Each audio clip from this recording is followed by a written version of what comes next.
Nesta nossa conversa, vamos agora para o universo das tradições religiosas de base africana.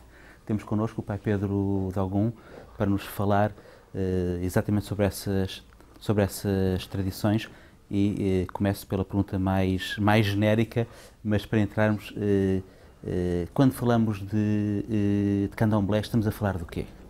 Quando falamos de candomblé, é tudo o que seja ritual afro, e naí também vou incluir a Umbanda, que também tem alguma tradição afro, são formas de cultuar uma religião natural, tanto o candomblé como a Umbanda, como a tradição iorubá, que estão ligadas a determinadas potências, e essas potências espirituais e potências da natureza, por isso é que eu chamo que é uma religião natural, que cultuam essas potências. Essas potências e essas forças têm nome, orixás em determinadas tradições, inquices, voduns, têm vários nomes.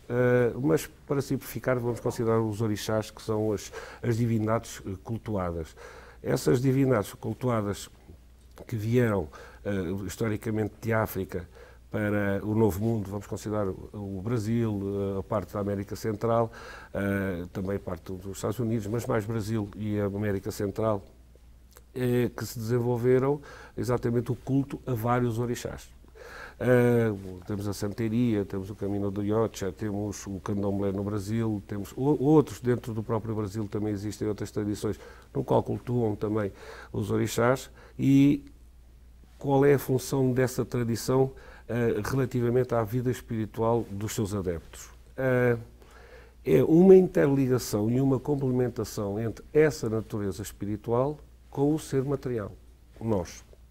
Então, o candomblé não é nem o candomblé, a Umbanda e a tradicional religião iorubá não é nem mais nem menos do que uma reunificação, um religar entre o homem e o ser espiritual. Isso é o que é a tradição das religiões afro. Por várias nações também, quando eu falo várias nações, é porque existem várias, não tendências, mas dada a proveniência da origem dos escravos que foram levados para o Novo Mundo, eles incutiram essas situações mais vincadas em determinadas regiões, e por isso é que muitas das vezes se fala em inquices na tradição de Angola, se fala em orixás na tradição queto, mas apesar de haver algumas igualdades entre eles, não são realmente totalmente iguais. Têm algumas divergências. Mas é isso a tradição africana. Quando fala numa religião natural, e acho a expressão extremamente feliz, refere de facto que são no fundo forças naturais o que está em causa. São elementos da natureza. Quais é que são esses elementos? Ora bem, se nós temos os 4 elementos, água, ou fogo, terra, água e ar, todos esses elementos são movimentados. Nós temos, por exemplo, no fogo, temos a questão do vulcão. Na terra, nós temos a questão das florestas. Na água, nós temos a questão dos rios, dos mares. No ar, nós temos o próprio movimento do ar. Todas essas forças energéticas se juntam numa determinada carga energética, que é o orixá. É dessa forma, ao cultuar-se por exemplo, uma questão de uma pessoa que trabalhe com a parte de comunicação, com certeza absoluta que seria desejável que essa pessoa tivesse alguma ligação com o Oiá, com o Yansan. Porquê? Dança dos ventos. É pela comunicação dos ventos, não sei se estou a tentar transmitir pela comunicação dos ventos que se faz esse auxílio. Ou seja, é como seja potencializar energeticamente essa pessoa para essa comunicação que ele necessita. Isso é um exemplo. Esses elementos, esses elementos da natureza, divinizados na base dos orixás, são cultuados de uma determinada maneira, exatamente a focalizar essas energias num determinado trabalho, numa determinada pessoa. Nessa altura fica sacralizada essa energia. Portanto, esses elementos para nós interagem sempre no nosso dia-a-dia. ou sair de casa com uma pequena brisa, que vamos considerar que será uma brisa doce, é agradável. Mas o mesmo vento poderá destruir uma cidade, poderá destruir uma floresta. Depende do temperamento. E o próprio orixá tem esse temperamento.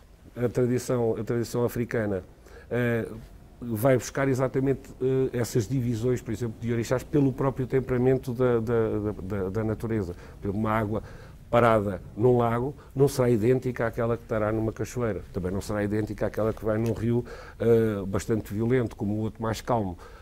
São essas qualidades que são cultuadas e aproveitadas para o bem-estar do iniciado ou da pessoa que está interessada em fazer a iniciação dentro desse culto. Porque, na realidade, tanto o candomblé, umbanda, a tradição iorubá é uma religião, não é um passatempo, é uma religião. Há um divino, há um espiritual que faz a ligação com o nosso material. E é esse triângulo que faz que a religião tradicional iorubá, que o candomblé e que a umbanda, e outras tradições com princípios afro, consigam ajudar e auxiliar quem os procura. Isso é o mais importante para o trabalho dos orixás na Terra. Não é só dizer que eu tenho um orixá. Isso não traz nada. Eu também sou escorpião e se não soubesse o meu orixá também não ia alterar em nada. Agora estou, como tenho um orixá, como sou filho de Ogum, eu tenho um culto ao Ogum. Mas isso sou por mim. Outro será, essa força de Ogum, por exemplo, é uma dinâmica que está em todas as forças. Isso me completa como homem, como ser espiritual e me sinto mais inteiro e íntegro na minha vida com essa aproximação dessas energias. Mas então, deixe-me ver se eu percebi, só para clarificar, em termos da prática religiosa, da prática ritual, então cada pessoa, no fundo, vai ter uma prática direcionada para uma determinada força, para um determinado orixá, e não para a totalidade deles. Ela, na realidade, ela é um composto desses todos. É um composto de todos os orixás. Agora, há um predominante. Esse predominante é que tem que ser cuidado. Esse predominante, existem o pai biológico, existe o pai de criação. Um tem uma função, o outro tem outro. Agora, no caso, é um pai espiritual. Ficamos com um terceiro pai. É um pai espiritual que nos cuida e da mesma maneira que um pai sabe tomar conta de um filho, o próprio orixá também sabe tomar conta do filho. Agora, não creio que a forma de educar do orixá seja pela violência, porque eu não considero que a religião tenha que haver nem escravatura, nem violência, nem temor, porque a tradição afro não existe essa questão do temor a algo. A gente tem que respeitar algo. E é esse o respeito que nos dá a nós uma maior ligação a esse elementar. No meu caso, Ogum, podia ser o outro. Agora, o iniciado, o neófito, aquele que vai começar a entrar dentro de uma tradição afro, ele vai ter que partir de uma coisa muito importante, que é o seguinte: toda a iniciação é feita numa forma ritualística e não é feita de uma forma de conhecimento. Portanto, ao ser iniciado ritualisticamente, não lhe dá a condição de ser conhecedor. Estou-me a dar a entender? Ou seja, saber trabalhar essas energias não é pela iniciação só. A iniciação é como seja a abertura de um portal. E a partir daí, essas forças todas são trabalhadas por alguém que sabe. Não é que também qualquer um que vai trabalhar essas energias, porque essas energias são energias com polos. Tem polo negativo e tem polo positivo. Muitas das vezes as pessoas podem estar a pensar que estar a direcionar para um polo positivo e está exatamente a direcionar para um polo negativo. Por isso existe aquela questão de surra de caboclo, situações de violência dessas entidades e desses elementares, mas que um responsável espiritual saberá com certeza, sem dúvida, levar a bom termo e resolver o problema. Dentro destas tradições, podemos dizer que a questão do estado alterado de consciência é central e talvez para a maioria das pessoas que têm menos conhecimentos, aquilo que se vê em vídeos, em imagens, passa exatamente por aí.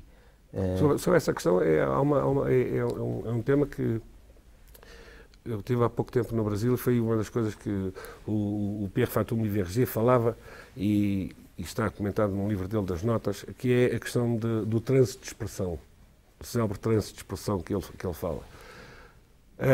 Isso feito, mas ele estava-se a direcionar única e exclusivamente para o candomblé e para alguma parte da tradição iorubá, por causa da fundamentação toda dos conhecimentos que ele teve.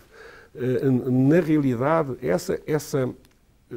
existe um acoplamento de energias entre a energia espiritual ou a energia do elementar, no caso o orixá, existe o acoplamento. Não existe a incorporação, a saída de um e a entrada de outro. Existe o acoplamento.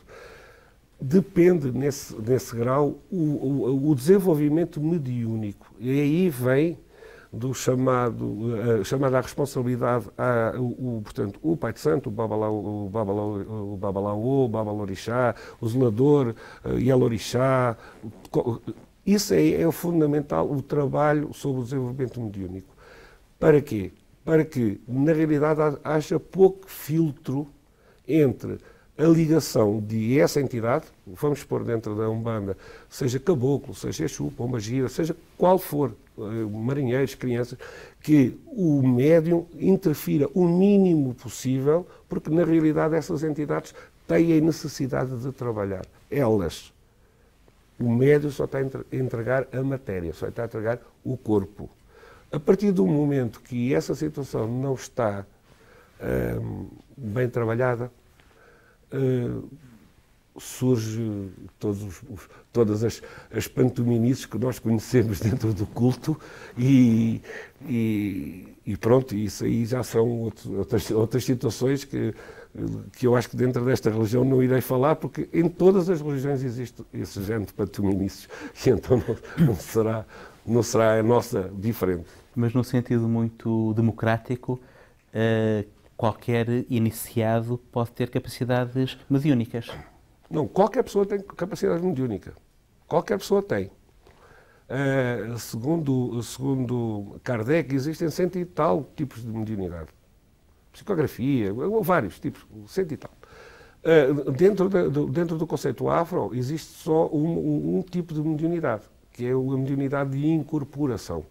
Ou seja, essa mediunidade de incorporação é trabalhada dentro do candomblé, é trabalhada dentro de várias formas, dentro da Umbanda é trabalhada dentro de outras formas, no Iorubá é outras formas, mas esse sexto sentido que nós temos, costumo falar da questão daquele pássaro que havia na Austrália, ou que o ia, ou que um pássaro que não tem asas. Por exemplo, no caso da avestruz. A avestruz tem asas, não voa. Porquê? Vamos falar em Darwin. A natureza não criou predadores para ela usar as asas. Então as asas foram-se diminuindo. O que é que sucede com a nossa questão da mediunidade? Ao não usarmos essa mediunidade, que é uma situação latente que nós temos, essa mediunidade, ela diminui. Ao ser trabalhada espiritualmente, essa mediunidade é aberta.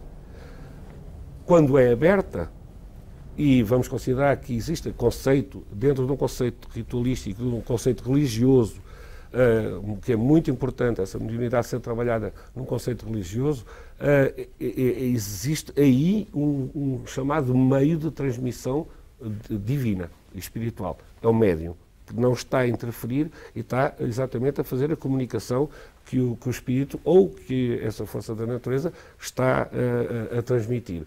Se existir o filtro da má preparação do médium, com certeza que vai haver aquela parte que não é, na realidade, espiritual.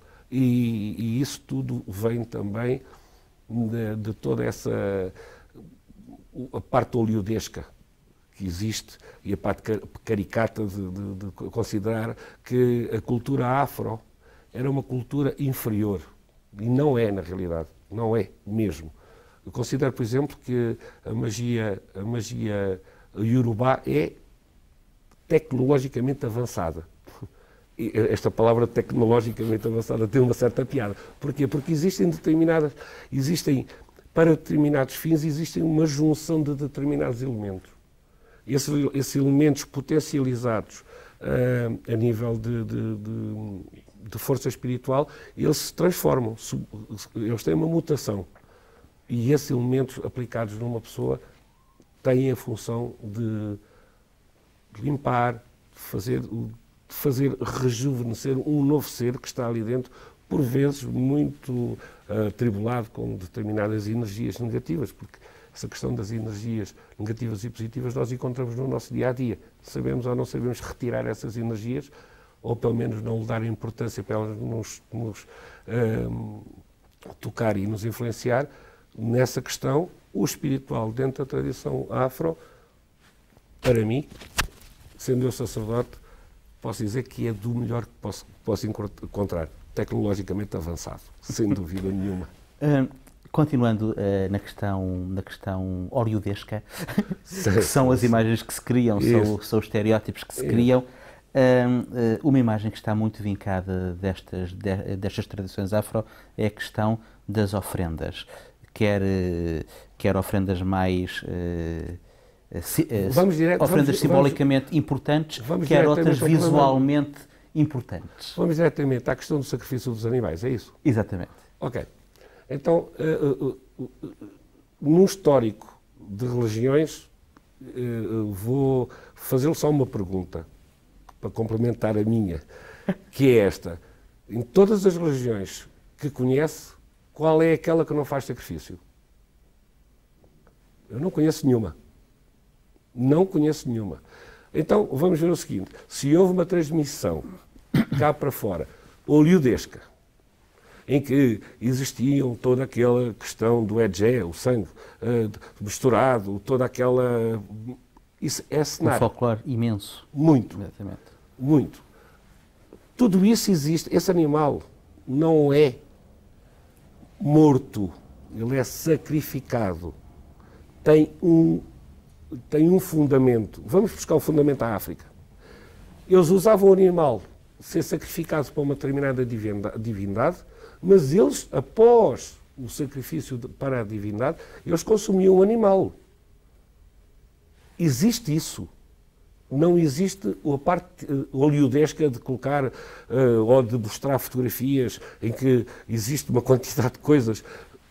E são rituais fechados. Se existem, são rituais fechados, não são para vir, não são externos. São coisas próprias da própria iniciação. Há muitas iniciações que nós desconhecemos. Agora, trabalhar com isso tem um efeito de cenografia muito grande para quem procura isso. Eu posso dar um pequeno exemplo, que uma das coisas que eu agora encontrei e que acho que tem um valor etérico nulo é oferendas a determinadas entidades femininas de esquerda, as pombagiras, em que usam glitter, purpurina, misturada com farinha de mandioca. Eu não sei onde é que... isto é parte comercial. Alguém criou isto e fazem-se ofrendas com isto. Isto não tem parte etérica. Eu costumo dizer aos meus filhos que é, se eu fosse Exu e gostasse muito de cachaça, eu iria viver para uma fábrica, para uma usina onde se produzisse cachaça. Se eu gostasse muito de mandioca, de farinha de mandioca, eu iria para uma usina dessas. Agora, o que é que está ali colocado? Como é que a gente vai imantar essa ofrenda, que na nossa tradição se chama ebó? Como é que se vai imantar essa ofrenda? Aí está o trabalho do Pai Santo, do Babalorixá, do Babalaô, trabalhar essa ofrenda magisticamente. Não precisa ter muita coisa, não precisa ter muito visual, precisa ter energia para ir despertar essas energias que são necessárias para trazer essa energia para o consulente, para a pessoa que está necessitada. Agora, a parte toda de cenografia... Mas pegando exatamente na parte de cenografia, porque gostemos ou não, estamos numa sociedade em que a imagem para o bem e para o mal vale mais de 1000 palavras, mas hoje em dia há, pelo menos eu tenho essa noção, que há uma procura muito grande por parte das pessoas de várias tradições afro-brasileiras. Essa procura não parte um pouco de uma certa necessidade que as pessoas têm também desse lado cénico, exótico, de procurarem alguma coisa que à partida não compreendem, mas exatamente porque não compreendem e atrai? Bom, a primeira coisa que eu acho que este tipo de religião, que é novo em Portugal, já existe há muito tempo, mas é novo em Portugal. Agora, com esta proliferação de terreiros que existe por aí, que eu não sei, é bom existir. É bom existir essa proliferação, tenham ou não tenham qualidade, mas é bom, porque dá a conhecer. E no final sempre irá restar aqueles que na realidade fazem a sua tradição séria. O espiritual, eu costumo dizer que o espiritual cobra bem e rápido. Portanto, agora, as pessoas necessitam, o que eu mais sinto que necessitam é de um ritual. Necessitam de arranjar uma maneira de se ligarem ao divino.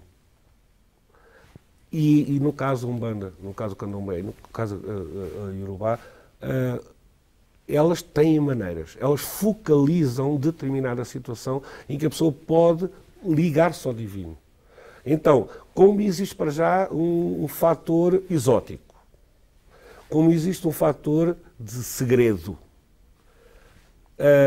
e existe um fator magia, palavra que faz tocar o sino qualquer um, então a pessoa se sente proposta a resolver problemas.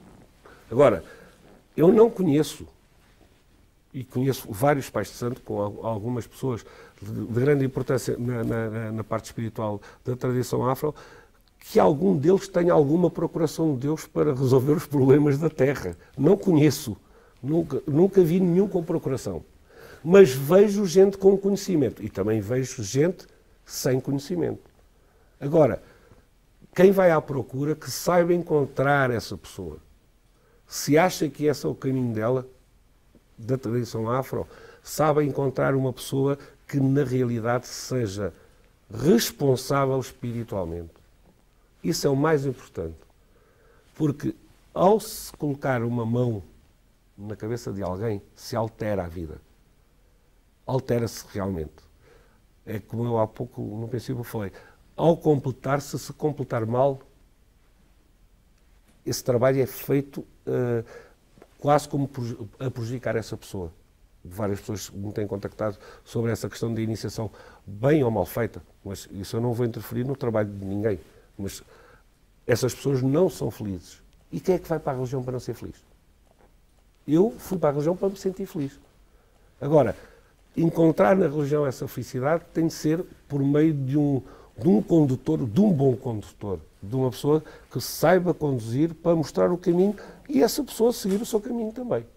Isso é que é o necessário. Agora, Portugal está com dificuldades financeiras, com dificuldades, as dificuldades financeiras trazem dificuldades emocionais, essas dificuldades financeiras e emocionais trazem dificuldades de saúde, esses problemas têm de ser resolvidos, tentam fazer tudo e mais alguma coisa, até que de repente acham que a última salvação é ir para a tradição afro porque tem alguma questão de magia, que muitas das vezes tem, ajuda, auxilia. Mas costumo dizer o seguinte, são 50% do espiritual, 50% é do material. Ninguém pode estar à espera que o espiritual traga. Eles não mandam e-mails. O espiritual não manda e-mails. Já disse que temos uma proliferação de terreiros muito grande. Há uma ideia mais ou menos feita de que grande parte desses terreiros estão ligados, no fundo, a imigrantes brasileiros, mas também há uma adesão de nascidos em Portugal bastante grande, não há?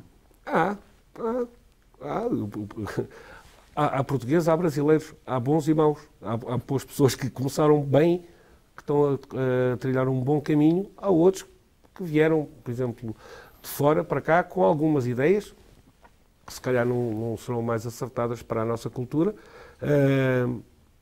porque nós estamos noutro continente, nós não somos o Brasil, nós somos a Europa, somos Portugal, somos outro tipo de pessoas. Eu tenho dentro do templo sagrado de Umbanda, eu tenho muita gente a querer saber e a perguntar, mas com a certeza de querer saber a resposta, não a querer saber a querer entender, juntar partes que a religião deixa sempre, porque a nossa religião é uma religião oral, não é uma religião escrita. Então, pretendo, no Brasil é já outra forma. É uma forma mais de follow the leader. Okay? Se junta, está dentro daquela comunidade e então vão seguindo o líder. Aqui não, existe a questão do querer saber porquê, do contestar. É preciso saber explicar, é preciso saber fazer entender o porquê de determinadas coisas. O principal e o mais difícil é fazer entender que o impossível existe no dicionário porque é impossível. Agora, não conheço ninguém que faça o impossível. Portanto, temos que auxiliar essas pessoas o melhor possível e não criar o impossível. Com muitos terreiros cá em Portugal que existe, vai-se abrindo um leque para as pessoas terem conhecimento. Essas pessoas, por intermédio de internet, de livros, vão tendo algumas questões para fazer. Quem sabe responder, responde. Quem não sabe responder, responde a célebre frase, que é: ainda não é o tempo. Portanto, mas quem sabe, responde. E tranquilamente. Nunca irá responder: ainda não é o tempo. Porque acho que o nosso tempo é cada minuto. Cada pessoa que entra dentro de um terreiro, eu considero que é um diamante em bruto pronto a ser trabalhado. E vamos buscar esse diamante. Num terreiro não existem essa questão de empregados, não existe a questão de escravização. Um terreiro, um templo de tradição afro é uma comunidade espiritualista e religiosa. Só isso.